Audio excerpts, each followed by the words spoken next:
Now available on HaasCNC.com, the Haas E-Vise. Now E stands for electrical, which means this is operated through the Haas control.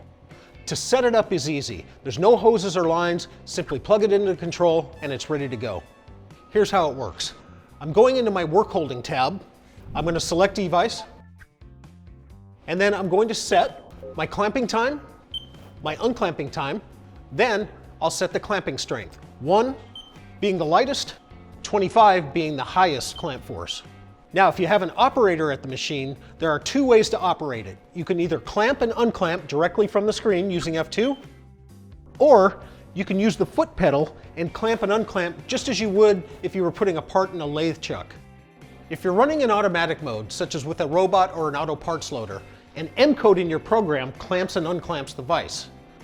Since the Haas control monitors the E-Vise as it operates, if the vise does not sense a part within the clamping distance specified, you will get an alarm and the machine will stop.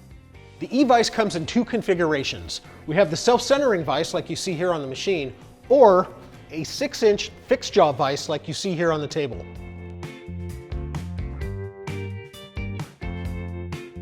More videos on the Haas E-Vise and all Haas work holding to come, so stay tuned. Thanks for watching.